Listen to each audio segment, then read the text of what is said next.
नमस्कार दोस्तों, मैं डॉक्टर मृणालिनी।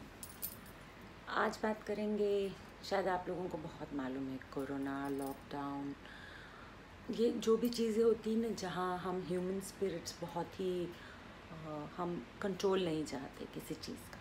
पूरी ज़िंदगी भर इसी की लड़ाई होती है कि कंट्रोल नहीं चाहिए। और ऐसा समय आ गया है कि पैंडमिक है, इतना जानलेवा है कि हर चीज़ कंट्रोल हुई जा रही है। तो इसका एक मन पर बहुत विपरीत परिणाम हो सकता है, हो रहा है, मुझे ऐसा लगता है। लेकिन हर किसी को वो साइकेट्रिक हेल्प अवेलेबल भी नहीं है। और दूसरी बात है कि हम लोग अब तक उस स्टिग्मा में है कि नहीं नहीं, मेरा दिमाग ख़राब नहीं, मैं पागल नहीं हूँ, मैंने जाना नहीं है, दिमाग के डॉक्टर के पास क्यों जाऊँ भाई, कौन काउंसलर, क्या ज़रूरत है। इन सब चीज़ों की आज की दुनिया में, इस मॉडर्न दुनिया में इसलिए ज़रूरत है क्योंकि अब बड़े बड़े परिवार नहीं रहे। हमारे जैसे नाना नानी, दादा दादी, चाचा फूफा ताया, जो अपनेपन के संबंध हुआ करते थे, ढेरों हमारी कजिन्स हुआ करती थी। आज छोटे छोटे परिवार हो गए, न्यूक्लियर परिवार। और आज सब काम की वजह से कोई कहीं लोग बिखरे पड़े हैं। अपनापन प्यार है, फिर भी उतना नहीं है। आप याद कीजिए कि बचपन में जिस बिंदास तरीके से आप बात करते थे, या आपको किसी चीज़ के एक भेदभाव या शर्म नहीं थी कि नहीं यार मैं कैसे बताऊँ, हो जाएगा।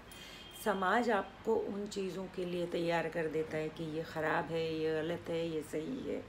तो आप अपनी मन की बातें बोलना बंद कर देते हैं, मन की बातें बोलना बंद कर देते हैं। और हर रोज़ शायद रोज़ाना के जीने में या कहीं कहीं किसी पल कुछ जो चाहा अनचाहा, वो आपके मस्तिष्क के पीछे, आपके सोल में कहीं ना कहीं जाता रहता है। अब जो ये 3 महीने से कंट्रोल जो सिचुएशन हो गई है, उसमें आप पर इतना कंट्रोल है कि आप लोग शायद समझ ही नहीं पा रहे होंगे। शुरू में तो दिन इसमें गए होंगे कि यार झाड़ू, बर्तन, पोछा, खाना, सामान कैसे लाए। पहले हम बेसिक चीज़ों पे फोकस हो जाते हैं। शुरुआत में शायद आप थके भी होंगे थोड़ा कि बहुत काम हो रहा है यार, दर्द। मैं अपनी भी बात कर रही हूँ, मुझे भी हुआ। खैर मैं तो किसी काम से थकती नहीं, तो मज़े लेके तब भी कर रही थी, अब भी कर रही हूँ। अब काफ़ी 3 महीने बाद सॉर्टेड फील कर रही हूँ कि पता है कि इतने टाइम में ये काम हो जाएगा, इसके बाद मुझे अपने लिए टाइम देना है या मुझे कुछ करना है। अब मैं हूँ एक डॉक्टर, लेकिन प्रैक्टिस नहीं करती क्योंकि मैंने पैशन को अपना प्रोफेशन बना लिया। तो मैं फ़िल्म डायरेक्टर बन गई। फ़िल्म डायरेक्टर बनने के बाद भी मैंने अपना मेडिकल छोड़ा नहीं। वो साइड में कुछ ना कुछ अपग्रेड करती रही, कुछ ना कुछ कोर्सेज करती रही, कुछ ना कुछ चीज़ें करती रही, जिससे मेरा नॉलेज अप होता रहा। ऐसे ही मैंने कीटो पर एक कोर्स किया डॉक्टर एरिक बर्ग से। हज़ारों, 10-20 हज़ार वीडियो बाकी डॉक्टर्स के भी देखे, उसका हेल्थ में क्या फ़ायदा है, उसका डायबिटीज़, ब्लड प्रेशर, कोलेस्ट्रॉल या लाइफस्टाइल डिसऑर्डर्स में ये डाइट आपको किस तरह से बेनिफिट दे सकता है। इसकी पढ़ाई की, बाकायदा डिप्लोमा किया। मैंने ईसा से फ़िटनेस का भी कोर्स किया है। तो पढ़ना और अपग्रेड करते रहना मेरा शौक़ भी है। अब मुझे लगा, तो मैं 2-3 महीनों से साइकोथेरेपी का मैंने कोर्स, काउंसलिंग का फिर से शुरू कर दिया, क्योंकि मैं कर सकती हूँ, डॉक्टर हूँ। फिल्में नहीं बना सकती, आप लोग तो जानते हैं। अब तो सब कुछ मतलब एक स्टैंड स्टिल पे आ गया है।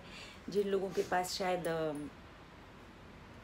होगी व्यवस्था तो वो लोग करेंगे भी, पर बहुत मुश्किल है क्योंकि हम लोगों को 500-600 लोगों का यूनिट होता है, एक सिंक्रोनाइज होकर काम करता है।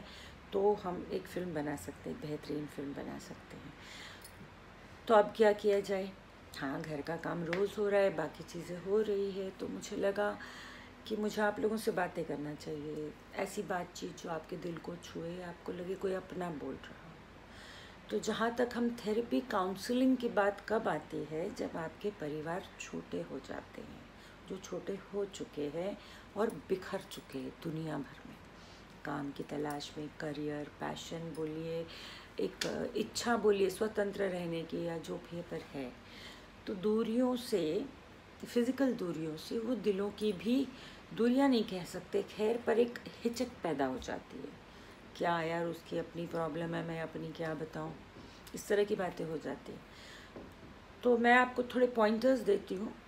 अगर एक फीलिंग आपको लगातार आ रही है, जैसे सैडनेस है, या जैसे बहुत गुस्सा है, या आपकी नींद ख़राब हो रही है और वो रोज़ हो रहा है, लगातार हो रहा है, कई दिनों तक हो रहा है, या किसी स्पेसिफिक विशिष्ट टाइम पे हो रहा है, तो आपको मदद की ज़रूरत है।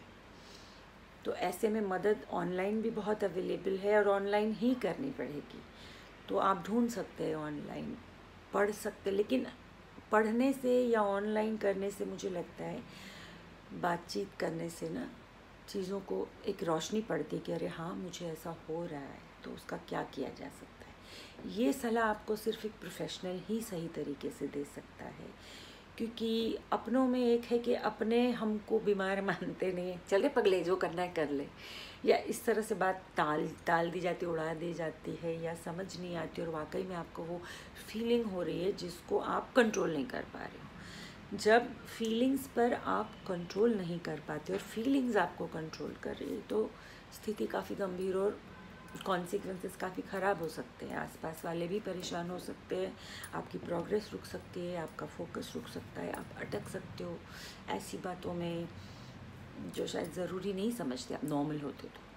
और ये लॉकडाउन का कॉन्सिक्वेंस इकोनॉमिकल फिनेंशियल भी होने वाला है, करियर्स पर भी होने वाला है, आपकी आमदनी, आपकी प्लानिंग्स, बहुत सारी चीज़ों पर होने वाला है। और जान की चिंता वो अलग। तो मेरी एक दो चीज़ें हैं, लाइफ को सिंप्लीफाई कर दीजिए, बड़े बड़े सपनों को फ़िलहाल के लिए दूर कर दीजिए। बेसिक मुझे कैसे जीना है, क्या करना है, उसके लिए मुझे कैसे ऑनलाइन जॉब्स देखने पड़ेंगे, ये आपकी मानसिक स्थिति। अगर आपको लगता है कि लगातार दिनों से महीनों से किसी पर्टिकुलर टाइम आपको एक जैसी वो फीलिंग आती है जो बार बार आ रही है, तो यस, आपको थेरेपिस्ट की ज़रूरत है, काउंसलिंग की ज़रूरत है। ऑनलाइन काउंसलिंग मैं भी करती हूँ, अपनी फेसबुक आईडी में दूंगी, तो आप मुझसे संपर्क कर सकते हैं अगर आपको सच में काउंसलिंग की ज़रूरत है। साइकेट्रिक हेल्प आपको तभी लग सकती है अगर 2 महीने हो चुके, 3 ही महीने लॉकडाउन को, या ये महीनों बाद जब भी वही फीलिंग आ रही है बार बार, या गला भर आ रहा है, या आप दुखी हो रहे हो, समय समय आपको रोना आ जाता है, या आपको लग रहा है आप ओवर रिएक्ट कर रहे हो, आप तो ऐसे हो नहीं। ऐसा नहीं कि हम पागल हो जाते, हमें समझ आता है कि वो रूल कर रही है चीज़ें, क्योंकि हार्मोनल और केमिकल चेंजेस शुरू होते हैं। तो ऐसी स्थिति अगर 4-5 महीने पे लगातार आपकी चलती जाएगी आगे, फिर आपको एक साइकेट्रिस्ट की ज़रूरत होगी, क्योंकि कुछ दवाएं वो देंगे जिससे आपके ब्रेन केमिकल्स बैलेंस होके वो एक नॉर्मल तरीके से चलने लगेंगे। उसमें भी 4 से 10 हफ्ते का टाइम लगता है। आशा है कि मैंने जो भी बातें की है वो कहीं ना कहीं आपको समझ आ रही होगी। अगर आपका कुछ सुझाव है या आप चाहते हैं कि मैं कुछ ऐसी बातें करूं जो सही में आपका मार्गदर्शन करे, आपके काम में आए, या आपको अच्छा लगे, आपको ऐसा नहीं लगे कि कोई बैठ के भाषण दे रहा है। अभी मेरा प्रॉब्लम है, मैं फ़िल्म नहीं बना सकती, मैं फ़िल्में ऐसे ही बनाना नहीं चाहती, तो मैंने सोचा मैंने अपने जीवन भर इतना एक्सपीरियंस गेन किया है तो कुछ चीज़ों को एड्रेस करूँ एज अ डॉक्टर, कुछ चीज़ों को बताऊँ, जैसे नए एक्टर्स को बताऊँ अभी उन्हें क्या करना है एज अ डायरेक्टर, और एज अ ह्यूमन बीइंग एक राह दिखाऊँ। हाँ, मेडिटेशन, आपको कोई मानसिक तनाव है या नहीं है, क्योंकि अगर आपको ऐसा लगता है मैं बहुत स्ट्रॉन्ग हूँ, मुझे नहीं है, जैसे आपको लगेगा कि मैं ये तो बहुत स्ट्रॉन्ग है, लेकिन मैं भी डेली मेडिटेशन करती हूँ। मैं श्री श्री रविशंकर की डिवोटी हूँ, तो मैं उनका लाइव आजकल आ रहा है तो मेरे मज़े हो गए। लॉकडाउन में गुरुजी रोज़ दिख रहे हैं, लाइव दिख रहे हैं, तो मैं वो वर्ल्ड, इतने लोग मेडिटेट करते हैं तो उसका असर होता है दुनिया पे, अच्छा होता है, पीसफुल। तो वो मेडिटेट मैं रोज़ करती हूँ, एक्सरसाइज मैं रोज़ करती हूँ। और ये सारी मोटिवेशन ही अगर आपको ना हो और नहीं कर पा रहे हो तो आपको किसी मोटिवेटर की ज़रूरत है, किसी ऐसे की ज़रूरत है जिसकी बोली हुई बात आपको समझ में आए, दिल को लगेगी ना, समझ आ जाएगी। मुझे लगता है आज के लिए इतना ही। आशा है आप लोगों को कुछ न कुछ मिलेगा ही मेरी बातों से। मिलते हैं अगले वीडियो में, ठीक है? तब तक take care, be careful, stay away from people, stay away from corona, love yourself, bye.